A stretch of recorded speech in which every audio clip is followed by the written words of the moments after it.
இணைந்திருக்கின்றோம். இன்றைய பத்திரிகைகளின் ஊடாக இன்று யாழ்குடா நாட்டிலிருந்து வெளியேறக்கூடிய பத்திரிகைகளுடைய பிரதான செய்திகளையும் மற்றும் முக்கிய தலைப்பிடங்களையும் பார்க்க போகின்றோம். வெளிநாட்டு பத்திரிகையுடைய பிரதான செய்தி, புதிய ஒரு சட்டம் வரும் வரை பயங்கரவாத சட்டம் அமுலில், கடற்றொழில் அமைச்சர் சந்திரசேகர். புதிய ஒரு சட்டம் அமலுக்கு வரும் வரை பயங்கரவாத தடை சட்டம் நடைமுறையில் இருக்கும் என கடற்றொழில் அமைச்சர் ராமலிங்கம் சந்திரசேகர் தெரிவித்திருப்பதாக ஒரு செய்தி. நேற்று சங்கானையில் நிகழ்வு ஒன்றின் பின்னர் ஊடகவியலாளர் ஒருவர் செப்டம்பர் மாதம் பயங்கரவாத தடை சட்டம் நீக்கப்படும் என அமைச்சர் வீதஹேர தெரிவித்துள்ளார். ஆனால் தற்போது அக்டோபர் மாதம் ஆரம்பித்துள்ளது. பயங்கரவாத தடை சட்டத்தை நீக்குவது தொடர்பாக தங்களது அரசின் நிலைப்பாடு என்ன என கேள்வி எழுப்பினார். இந்த கேள்விக்கு பதிலளிக்கையிலேயே அமைச்சர் இவ்வாறு தெரிவித்தார் என்றும் அவர் மேலும் தெரிவிக்கையில், பயங்கரவாத தடை சட்டம் நீக்கப்படும் என நாங்கள் நமது கொள்கை பிரகடனத்தில் கூறியிருந்தோம். அது நீக்கப்பட வேண்டிய ஒரு சட்டம். இந்த சட்டத்தினால் அனைவரையும் விட எமது கட்சி கடுமையாக பாதிக்கப்பட்டிருக்கின்றது என்று அவர் கூறியிருப்பதாக அந்த செய்தி இங்கே காணக்கூடியதாக இருக்கிறது. கஜேந்திரகுமார் திருமுருகன் சந்திப்பு என்கிற செய்தி. தமிழ் தேசிய மக்கள் முன்னணியின் தலைவர் பாராளுமன்ற உறுப்பினர் கஜேந்திரகுமார் பொன்னம்பலம், தெல்லிப்பளை துர்காதேவி தேவஸ்தானத்தின் தலைவரும் அகில இலங்கை இந்து மாமன்றத்தின் உப தலைவரும் ஆன்மீக தலைவருமான கலாநிதி ஆர் திருமுருகனை சந்தித்து கலந்துரையாடினார். அனுர அரசாங்கம் மிக விரைவில் கொண்டுவர உள்ள ஏக்கிய ராட்சி, அதாவது ஒற்றையாட்சி அரசியல் யாப்பினுடைய ஆபத்துகள் தொடர்பில் பாராளுமன்ற உறுப்பினரால் தெரிவிக்கப்பட்டது என்றும் தெல்லிப்பளை துர்க்கியம்மன் வளாகத்தில் இந்த சந்திப்பு நடைபெற்றதாகவும் அந்த செய்தி அமைந்திருக்கிறது. அரசியல் கலப்பற்ற நிவேந்தல் கட்டமைப்பை உருவாக்க வேண்டும், தமிழிசை கட்சி தலைவர் கோரிக்கை. தியாகதீபம் திலீபனின் தியாகத்தில் அரசியல் செய்ய வேண்டாம் என கட்சிகளிடம் அமைப்புகளிடம் கோரிக்கை முன்வைத்த இலங்கை தமிழிசை கட்சியின் பதில் தலைவர் CVK சிவஞானம், பொருத்தமான அரசியல் கலப்பற்ற நிவேந்தல் கட்டமைப்பை உருவாக்க அனைவரும் ஒத்துழைக்க வேண்டும் என்று அழைப்பு விடுத்தார். யாழ்ப்பாணத்தில் நேற்று ஊடக சந்திப்பு நடாத்திய போது அவர் இதனை தெரிவித்ததாக அந்த செய்தி. மனிதுரிமை மீறலில் ஈடுபட்டவர்களுக்கு சர்வதேச தடைகள் விதிக்கப்பட வேண்டும், ஜெனீவாவில் சிறிதரன் வலியுறுத்தல் என்கின்ற ஒரு செய்தி. இலங்கையில் இடம்பெற்ற மனிதுரிமை மீறல்களுக்கான நீதியை பெற்றுக் கொள்வதற்கு ஒரு நாட்டுக்கு உரிய சிறப்பு அறிக்கையாளர் நியமிக்கப்பட வேண்டும் என இலங்கை தமிழிசை கட்சியின் பாராளுமன்ற உறுப்பினர் சிவஞானம் ஸ்ரீதரன் ஐக்கிய நாடுகள் மனிதுரிமைகள் பேரவையிடம் வேண்டுகோள் விடுத்திருக்கின்றார் என்று அந்த செய்தி. மாநசபை தேர்தலை உடனடியாக நடாத்துங்கள், ஐக்கிய மக்கள் சக்தி கோரிக்கை. மாநசபை தேர்தலை உடனடியாக நடாத்துமாறு ஐக்கிய மக்கள் சக்தியின் பாராளுமன்ற உறுப்பினர் ரஞ்சித் மத்தும பண்டார தெரிவித்துள்ளார். எதிர்க்கட்சித் தலைவர் அலுவலகத்தில் நேற்று இடம்பெற்ற ஊடகவியலாளர் சந்திப்பின் போதே அவர் இவ்வாறு கூறினார் என்று ஒரு செய்தி. யாழ் தேவி சேவையிலே தாமதம். கொழும்பு கோட்டை மற்றும் காங்கேசன்துறைக்கு இடையிலான யாழ் தேவி தொடர்ந்தின் போக்குவரத்து 2 மார்க்கங்களிலும் தாமதமாகும் என தொடர்ந்து திணைக்களம் அறிவித்துள்ளது. வவுனியா மற்றும் ஓமந்தைக்கு இடையிலான தொடர்ந்து மார்க்கத்தில் மேற்கொள்ளப்பட உள்ள அத்தியாவசிய திருத்த பணி காரணமாக யாழ் தேவி தொடர்ந்தின் போக்குவரத்து தாமதமடையும் என அறிவிக்கப்பட்டுள்ளது. அதன்படி எதிர்வரும் 7ஆம் தேதி முதல் 18ஆம் தேதி வரை குறித்த மார்க்கத்தில்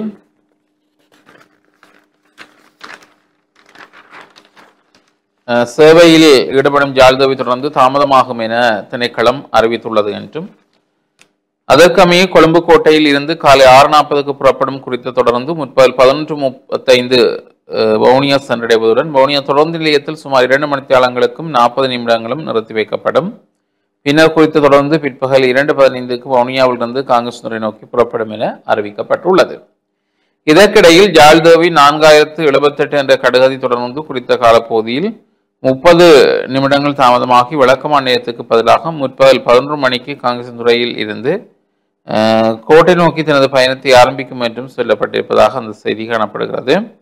இந்த காலப்பகுதியில் முன்பதிவுகளை ரத்து செய்ய விரும்பும் பயணிகளுக்கு பணத்தை திரும்பப் பெற முடியும் என தொடர்ந்து திணைக்களம் அறிவித்துள்ளது என்கிறவாறும் அந்த செய்தி இங்கே காணக்கூடியதாக இருக்கிறது. அதுவும் முக்கிய செய்தியாக அமைந்திருப்பதை காணக்கூடியதாக இருக்கிறது.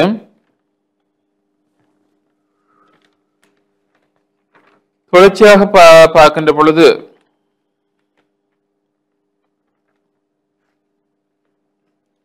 ஏனைய செய்திகளை பார்க்கின்ற பொழுது, இலங்கையில் சீர்திருத்தம் நாணயத்தையும் பாராட்டு என்கிற ஒரு செய்தி. இலங்கையின் விரிவான பொருளாதார சீர்திருத்த திட்டம் குறிப்பிடத்தக்க முன்னேற்றத்தை காட்டுகிறது. இது நெருக்கடிக்கு பிந்திய வலுவான முயற்சியையும் மேம்பட்ட நிதி ஆரோக்கியத்தையும் எடுத்து காட்டுகிறது என்று சர்வதேச நாணய நிதியம் தெரிவித்திருப்பதாக ஒரு செய்தி. அர்ஜுனா எம்பியும் சிறை செல்ல நேரிடும் என்ற தலைப்பில் ஒரு செய்தியும் காணப்படுகிறது. தற்போது அர்ஜுனா எம்பி ஐஸ்லாந்து ஜனாதிபதி நாமலின் தலைமையின் கீழ் சுகாதார அமைச்சராக இருந்து கொண்டு எவ்வாறு பணம் சம்பாதிப்பது என்று கற்பனை காண்கிறார். ஆகவே அர்ஜுனா ராமநாதனும் விரைவில் சிறை செல்ல நேரிடும் என தேசிய மக்கள் சக்தியின் பாராளுமன்ற உறுப்பினர் இளங்குமரன் தெரிவித்தார் என்று ஒரு செய்தியும் இங்கே காணக்கூடியதாக இருக்கிறது.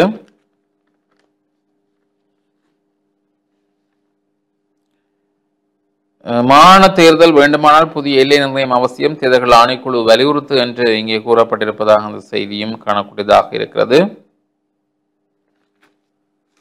உட்பக்க செய்திகளை பார்க்கின்ற பொழுது, ஒழுக்கத்துக்கு பெயர் போன யாழ்ப்பாணம் இன்று தலைகீழாக மாறி சீரழிந்து வருகிறது, ஸ்ரீபானந்த ராஜா எம்பி கவலை என்ற ஒரு தலைப்பில் ஒரு செய்தி.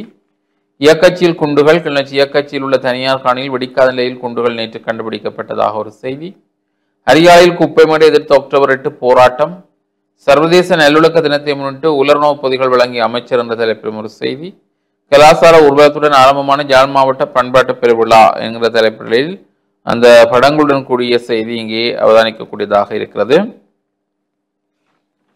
மன்னார் தீவில் தேவைப்படுவது படைப்பலம் அல்ல, கலந்த ஆலோசனையே, பேச்சு மூலம் தீர்வை காண அரசாங்கத்திடம் தேசிய சமாதான பேரவை வேண்டுகோள் என்ற தலைப்பிலும் ஒரு செய்தி. போதைப் பொருளுக்கு அடிமையாவருக்கு புனர்வாழ் நிலையங்கள் அமைக்கப்படும் என்ற தலைப்பில் ஒரு செய்தி காணக்கூடியதாக இருக்கின்றது. கைதடியில் புதிய அஞ்சல் அலுவலகத்துக்கு அடிக்கல், பருத்தித்துறையில் வீடுகள் கையளிப்பு, நவாலில் வெடிபொருட்கள் மீட்பு, போதை மாத்திரைகளாக சில வலி நிவாரணிகள் கண்காணிப்பை இருக்க பணிப்புரை என்கிற செய்தி.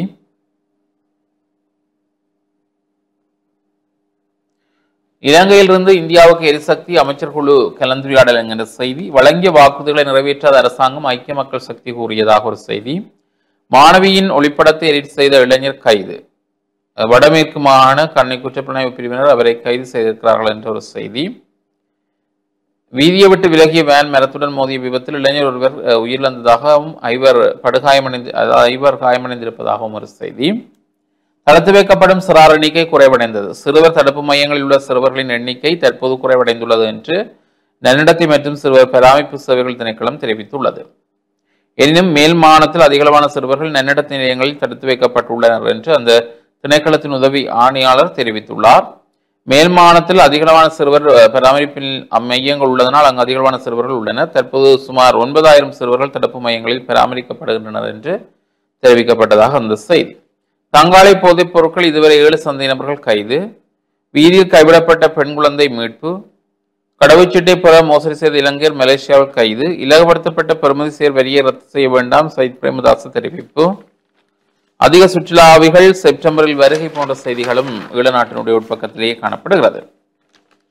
சிறுமி வன்புணர்வு குற்றவாளிக்கு 32 வருடம் கடூழிய சிறை தண்டனை. திருவோணமலை சேரனுவர போலீஸ் பிரிவுக்குட்பட்ட பகுதியில் மோட்டார் சைக்கிள் மோதி விபத்து, ஓய்வு பெற்ற ஆசிரியர் உயிரிழப்பு, ஒஸ்கார் அமைப்பால் கற்றலுக்கான உபகரணங்கள் என்ற செய்தி. பாசிக்குடாவில் தீப்பரவல் என்கிற செய்தி. மாடுகள் திருடிய குற்றச்சாட்டில் காத்தாங்குடியில் 3 கைது என்கிற செய்தி காணப்படுகிறது.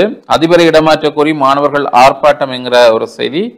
மட்டக்களப்பு பாலமீன்மடு விக்னேஸ்வரா வித்தியாலயத்தின் அதிபரை இடமாற்றுமாறும் கணிதம் மற்றும் விஞ்ஞான பாட ஆசிரியர்களை நியமிக்குமாறும் கோரி மாணவர்கள் பாடசாலை முன்கதவை பூட்டி ஆசிரியர்கள் அவரை முற்செல்ல விடாத ஆர்ப்பாட்டத்தில் ஈடுபட்டதாகவும் அந்த செய்தி. இறுதி பக்கத்திலே பார்த்தால் 48 கிலோ வீடியிலை புத்தளத்தில் சிக்கியதாக ஒரு செய்தி. சட்டவிரோத தங்கத்துடன் சந்தேக நபர்கள் 2 கைது, சட்டவிரோத தங்கத்துடன் சந்தேக நபர்கள் 2 கடற்படையினரும் கைது செய்துள்ளனர். புத்தளம் கற்பட்டி அரிச்சல் கடல் பகுதியில் முன்னெடுக்கப்பட்ட விசேட நடவடிக்கையில் இந்த தங்கம் கண்டெடுக்கப்பட்டது என்று அந்த ஒரு செய்தியும் காணப்படுகிறது. இலங்கை மாணவிக்கு சிங்கப்பூரில் சிறை என்கிற ஒரு செய்தி. இலங்கையைச் சேர்ந்த 22 வயது மாணவிக்கு சிங்கப்பூரில் சிறை தண்டனை விதிக்கப்பட்டுள்ளது. சிங்கப்பூர் இராணுவத்தைச் சேர்ந்தவர் போன்று ஆள் மாறாட்டம் செய்து நிதி மோசடியில் ஈடுபட்டமைக்காக அவருக்கு 3 மாதங்கள் மற்றும் 2 வார கால சிறை தண்டனை விதிக்கப்பட்டுள்ளது. அத்துடன் இந்த குற்றத்துக்காக அவருக்கு 1100 சிங்கப்பூர் டாலர், நம் நாட்டு மதிப்பு சுமார் 2,50,000 ரூபாய் அபராதமும் விதிக்கப்பட்டுள்ளது. அபராதத்தை செலுத்த தவறினால் அவர் மேலதிகமாக 3 நாட்கள் சிறை தண்டனை அனுபவிக்க வேண்டும் எனவும் தெரிவிக்கப்பட்டுள்ளது. தனது வங்கிக் கணக்கின் உள்நுழைவு விவரங்களை தெரியாத நபருக்கு சட்டவிரோத நோக்கத்துக்காக வழங்கினார் என்று கணனி துஷ்பிரயோக சட்டத்தின் கீழ் அவர் மீது குற்றம் சுமத்தப்பட்டது. அந்த வங்கிக் கணக்கு கிட்டத்தட்ட 18,000 சிங்கப்பூர் டாலர் வருமானத்தை மோசடியாக ஈட்ட பயன்படுத்தப்பட்டதாக கண்டறியப்பட்டது என்று குறிப்பிடத்தக்கது என்று அந்த செய்தி. போலீஸ் அதிகாரியை கொல்ல முயன்றவருக்கு 15 ஆண்டு சிறை. போலீஸ் ஒருவரை வாகனத்தால் மோதி கொலை செய்ய முயன்ற குற்றச்சாட்டில் ஒருவருக்கு 15,000 ஆண்டுகள் கடூழிய சிறை தண்டனை விதித்து தீர்ப்பளித்துள்ளது கொழும்பு மேலதிக நீதிமன்றம் என்கிற செய்தியும் காணப்படுகிறது. ஈழநாட்டு பத்தினுடைய முக்கிய செய்திகளாக நாங்கள் பார்க்கக்கூடியதாக இருக்கிறது. தொடர்ச்சியாக நாங்கள் விளம்பரினுடைய முன்பக்க செய்திகளுக்குள் செல்லலாம்.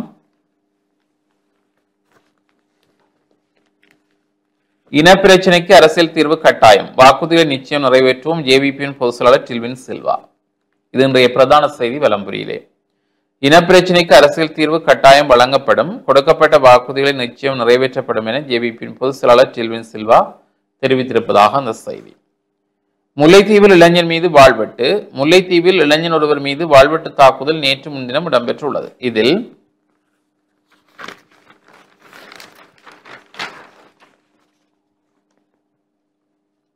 முல்லைத்தீவு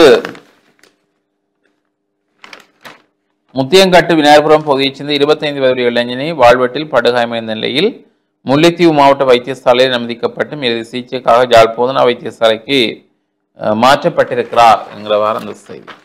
இயக்கட்சியில் குண்டுகள் என்கிற தலைப்பிலும் ஒரு செய்தி. மன்னாரில் போலீஸ் தரப்பில் சந்தேக நபர் மரணம், போலீசார் அடித்துக் கொண்டதாக தாய் குற்றச்சாட்டு என்கிற செய்தி காணப்படுகிறது. மன்னார் பேசாலை போலீஸ் பிரிவில் சந்தேகத்தின் பெயரில் கைது செய்யப்பட்டு பேசாலை போலீஸ் நிலையத்தில் திறந்து வைக்கப்பட்டிருந்த 34 வயதுடைய நபர் ஒருவர் நேற்று வெள்ளிக்கிழமை காலை போலீஸ் நிலைய தடுப்பு காவலில் இருந்த நிலையில் சதமாக மீட்கப்பட்டுள்ளார். வவுனியா கூமாங்குளத்தைச் சேர்ந்த ராஜேந்திரன் கபிலன் வயது 34 என்பவரே உயிரிழந்தவர் ஆவார். பேசாலை போலீஸ் பிரிவுக்குட்பட்ட பகுதியில் நேற்று முன்தினம் வியாழக்கிழமை மாலை பொதுப்பொருள் தொடர்பாக சந்தேகத்தின் பேரில் குறித்த நபர் கைது செய்யப்பட்டார். பின்னர் குறித்த நபர் போலீஸ் நிலைய கூண்டில் தடுத்து வைக்கப்பட்ட நிலையில் நேற்று வெள்ளிக்கிழமை காலை குறித்த சந்தேக நபர் இறந்த நிலையில் காணப்பட்டுள்ளார். போலீசார் தன் மகனை அடித்துக் கொண்டதாக உயிரிழந்த நபரின் தாயார் குற்றம் சுமத்தியுள்ளார் என்று இங்கே கூறப்படியதாக அந்த செய்தி காணக்கூடியதாக இருக்கிறது. ரணில் நாமல் உள்ளிட்ட எதிர்க்கட்சியினர் ஒன்று கூடல் கொழும்பு அரசியலில் பரபரப்பு. முன்னாள் ஜனாதிபதி ரணில் விக்ரமசிங்கே, பொதுஜன பெரமுனவின் தேசிய அமைப்பாளர் நாமல் ராஜபக்ஷ உள்ளிட்ட 25க்கும் மேற்பட்ட எதிர்க்கட்சி உறுப்பினர்களுக்கிடையே சந்திப்பு ஒன்று இடம்பெற்றுள்ளது என்றும் அந்த செய்தி காணப்படுகின்றது. குருதிக்காக பாடலுக்காக புலனாய்வுத்துறையினர் கனாகுமரனிடம் விசாரணை என்கின்ற ஒரு செய்தி. குருதிக்காடு பாடலுக்காக குருதிக்காடு எனும் பாடல் படைப்பு தொடர்பில் அப்பாடலை பாடிய கனாகுமரனின் கிருஷ்ணகுமார் தரிசன் கிளிநொச்சி அம்பாள்குளத்தில் அவரது வீட்டுக்கு நேற்றைய தினம் 3/10/2025 சென்ற அரசு புலனாய்வு பிரிவினர் அவரை விசாரணை செய்திருப்பதாக அந்த செய்தி காணப்படுகின்றது. மாநசபை தேர்தல் நடாத்த புதிய எல்லை நிர்ணயம் அவசியம், மாநசபை தேர்தல் வேண்டுமானால் புதிய எல்லை நிர்ணயம் அவசியம் என தேர்தல்கள் ஆணைக்குழு தெரிவித்திருப்பதாகவும் ஒரு செய்தி. கிளிநொச்சியில் தீயில் இருந்த நிலையில் ஆசிரியர் சடலமாக மீட்பு. கிளிநொச்சி திருவையாறு மகாவித்தியாலயத்தில் பணியாற்றும் ஆசிரியர் ஒருவர் கிளிநொச்சி கரடைப்போக்கு சந்தியில் அமைந்துள்ள கொத்தனி ஆசிரியர் விடுதியில் இருந்து தீயில் எரிந்த நிலையில் நேற்று சடலமாக மீட்கப்பட்டுள்ளார். இதில் யாழ்ப்பாணத்தைச் சேர்ந்த பேரம்பலம்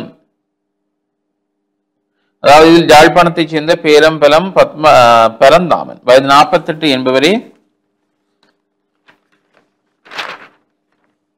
சடலமாக மீட்கப்பட்டுள்ளார் என்று இங்கே கூறப்பட்டிருப்பதாக அந்த செய்தி காணப்படுகிறது. அந்த செய்தி விரிவாக பார்த்தால், கிளிநொச்சி மாவட்டத்தில் கடமையாற்றும் வெளிமாவட்ட ஆசிரியர்கள் தங்குவதற்காக அமைக்கப்பட்டுள்ள கொத்தனி ஆசிரியர் விடுதியில் தங்கியிருந்து திருவையாறு மகாவித்தியாலயத்தில் கடமையாற்றி வந்த குறித்த ஆசிரியர் நேற்று முன்தினம் கடமை முடித்து விடுதிக்கு சென்று விடுதியில் தங்கியிருந்துள்ளார். இந்நிலையில் நேற்று அதிகாலை குறித்த ஆசிரியர் தீயில் எரிந்த நிலையில் சடலமாக மீட்கப்பட்டுள்ளார். சம்பவம் தொடர்பில் கிளிநொச்சி போலீசார் விசாரணைகளை முன்னெடுத்து வருகின்றனர் என்று அந்த செய்தி இங்கே காணக்கூடியதாக இருக்கிறது.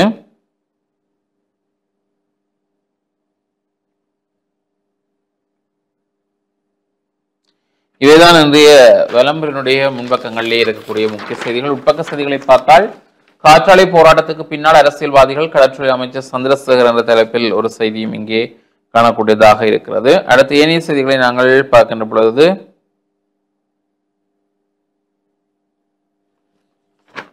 இலங்கையின் முன்னேற்றம் பாராட்டத்தக்கது IMF. இலங்கையின் விரிவான பொருளாதார சீர்திருத்தம் திட்டம் குறிப்பிடத்தக்க முன்னேற்றத்தை காட்டுவதாக சர்வதேச நாணயம் தெரிவித்திருப்பதாக ஒரு செய்தியும் காணக்கூடியதாக இருக்கிறது. அதுவும் முக்கிய செய்தியாக இங்கே காணக்கூடியதாக இருக்கிறது. ஏனைய செய்திகளை பார்க்கக்கூடியதாக இருக்கிறது. பார்த்தால், போலி ஆவணங்களை பயன்படுத்தி வாகன பதிவு மோசடி, விசாரணையில் சிக்கும் அதிகாரிகள் என்ற தலைப்பிலே ஒரு செய்தி காணக்கூடியதாக இருக்கிறது. பாடசாலை பிளாஸ்டிக் பொருட்களுக்கு SLS தரச் சான்றிதழ் கட்டாயம் என்கிறவாறு ஒரு செய்தியும் காணக்கூடியதாக இருக்கிறது. அது முக்கிய செய்தியாக அமைந்திருக்கிறது. தனமல்வில வெள்ளவாய வீதியில் விபத்து, ஒருவர் உயிரிழப்பு, 5 பேர் காயம். குரங்களிடையே பெறவும் சிபிலிஸ் தொற்று நோய், பொதுமக்களுக்கு எச்சரிக்கை என்கிற தலைப்பிலும் ஒரு செய்தி இங்கே காணக்கூடியதாக இருக்கிறது. ஏனைய செய்திகளை நாங்கள் பார்க்கின்ற பொழுது மருந்து பற்றாக்குறைக்கு விரைவில் தீர்வு. அதாவது கடந்த வருடம் மருந்துகளுக்கான கேள்வி பத்திரங்கள் முறையாக கூறப்படாத காரணத்தால் தற்போது சில மருந்துகளுக்கு பற்றாக்குறை ஏற்பட்டுள்ளதாக சுகாதார மற்றும் ஊடக அமைச்சர் நலிந்த ஜெயதிச தெரிவித்திருக்கிறார் என்கிறவாறு ஒரு செய்தியும் இங்கே காணக்கூடியதாக இருக்கின்றது. நாங்கள் அதுவும் முக்கிய செய்தியாக அமைந்திருப்பதை காணக்கூடியதாக இருக்கிறது.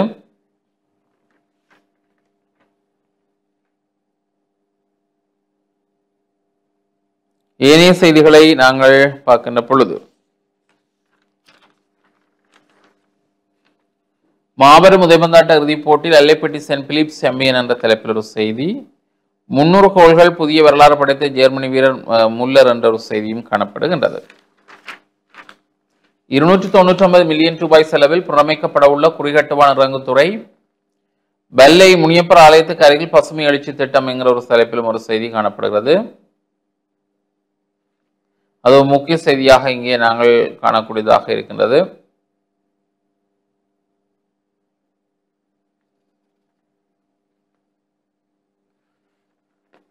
வல்லை முனியப்பர் ஆலயம் முன்பாக அமையவிருக்கும் ஒரு சிறிய நகர அமைப்பின் உள்ளடக்கமானது பிரதேச சபையின் ஆலோசனைக்கு அமைய உணவகங்கள், கடை தொகுதிகள், மலசல கூடங்கள், பூங்கா, வாகன தரிப்பிடம் போன்றன அமையவிருப்பது குறிப்பிடத்தக்கது என்று அந்த செய்தி இங்கே காணக்கூடியதாக இருக்கிறது.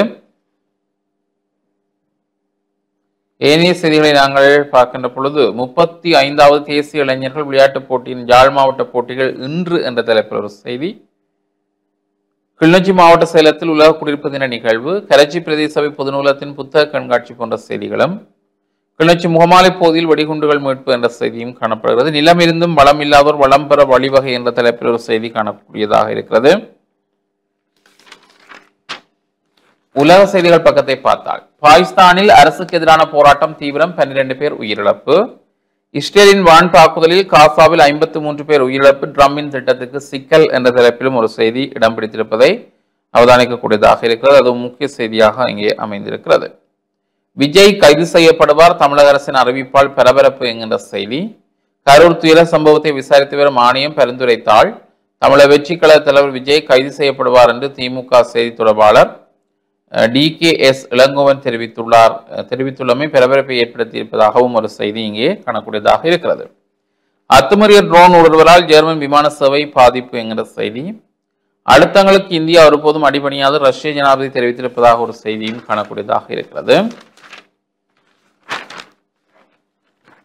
பிள்ளையான் அறிந்தே ஈஸ்டர் படுகொலை, அரங்கரியமை விசாரணையில் அம்பலம், அதிர்ச்சி தகவலை வெளியிட்ட அமைச்சர் விஜயபால் என்ற தலைப்பிலும் ஒரு செய்தி. நடுவீதியில் பழுதாகும் பழைய பேருந்தால் வடமராட்சி கிழக்கு மக்கள் நிற்கதி. விடுதி மாடியிலிருந்து குதித்த மாணவி படுகாயம். யாழ்ப்பாணத்தில் உள்ள பிரபல பெண்கள் பாடசாலை விடுதி 2ஆம் மாடியிலிருந்து குதித்த மாணவி ஒருவர் படுகாயங்களுடன் வைத்தியசாலையில் அனுமதிக்கப்பட்டார் என்ற செய்தி. போலீஸ் ஜிசட் சகிதம் கஞ்சிப்பாணி இம்ரானின் துப்பாக்கி ரவைகள் மீட்பு.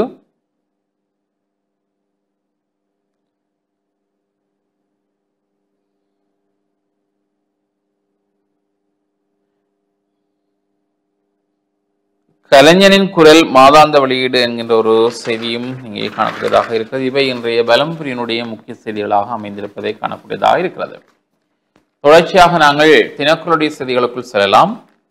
விடுதியில் தங்கியிருந்த ஆசிரியர் அதிகாலையில் சலமாக மீட்பு என்று நாங்கள் ஏற்கனவே பார்த்த ஒரு செய்தி இங்கே காணக்கூடியதாக இருக்கிறது. ஏனைய செய்திகளை நாங்கள் பார்த்தால் ரணில் நாமல் பங்கேற்போடு எதிர்த்தரப்புகள் ரகசிய சந்திப்பு, தெற்கு அரசியலில் பரபரப்பு. நெருக்கடிக்கு பின் பொருளாதாரத்தில் மீள்கிறது இலங்கை, சர்வதேச நாணய நிதியம் தகவல். அதை ஏற்கனவே பார்த்த ஒரு செய்திதான். புற்றுநோய் செல்களை அளிக்கும் ஊட்டச்சத்து மருந்து கண்டுபிடிப்பு, கொழும்பு பல்கலைக்கழகம் சாதனை. புற்றுநோய் செல்களை அளிக்கும் ஊட்டச்சத்து மருந்தை கண்டுபிடிப்பதில் கொழும்பு பல்கலைக்கழகத்தின் உயிர் வேதியியல், மூலக்கூறு உயிரியல் மற்றும் உயிரி தொழில்நுட்ப நிறுவனம் வெற்றி பெற்றுள்ளது என்கின்ற ஒரு செய்தி காணப்படுகிறது.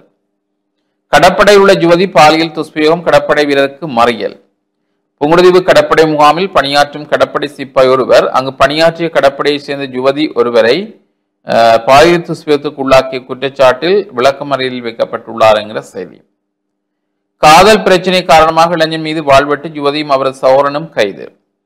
முல்லைத்தீவு மாவட்ட மருத்துவமனையின் வெட்டுக்காயங்களுக்குள்ளான நிலையில் இளைஞர் ஒருவர் தீவிர சிகிச்சை பிரிவில் அனுமதிக்கப்பட்டு மேலது சிகிச்சைக்காக யாழ் போதனா வைத்தியசாலைக்கு மாற்றப்பட்டுள்ளார். முத்தியன்கட்டு முத்துவிநாயகபுரம் பகுதியைச் சேர்ந்த 25 வயது இளைஞனை இவ்வாறு வெட்டுக்காயங்களுக்குள்ளான நிலையில் சிகிச்சைக்காக அனுமதிக்கப்பட்டுள்ளார். சம்பவம் தொடர்பாக விசாரணைகளை ஒட்டு சுட்டான் போலீசார் மேற்கொண்ட போது காதல் பிரச்சினை காரணமாக இந்த வெட்டி சம்பவம் இடம்பெற்றுள்ளது என்று தெரிய வந்துள்ளது. இந்த சம்பவத்தின் போது முத்துவிநாயபுரம் முத்தியன்கட்டு ஒட்டி சுட்டானைச் சேர்ந்த யுவதி ஒருவரும் அவரது அண்ணனும் கைது செய்யப்பட்டுள்ளனர். மேலதிக விசாரணையை ஒட்டி சுட்டான் போலீசார் மேற்கொண்டு வருகின்றனர் என்கின்றவாறும் அந்த செய்தி இங்கே காணக்கூடியதாக இருக்கிறது. அதுவும் ஒரு முக்கிய செய்தி. புதிய எல்லை நிர்ணயம் மாநசபை தேர்தல் இன்றும் ஈடுபடும் வாய்ப்பு என்ற தலைப்பிலும் ஒரு செய்தி. இவை தினக்களுடைய முன்பக்க செய்திகள். இவைதான் இன்றைய பத்திரிகைகளில் இருந்து வெளியாக இருக்கக்கூடிய முக்கிய செய்திகளாக அமைந்திருக்கிறது. அடுத்து நாங்கள் ஒரு இடைவெளியை தொடர்ந்து இணைந்திருக்கலாம்.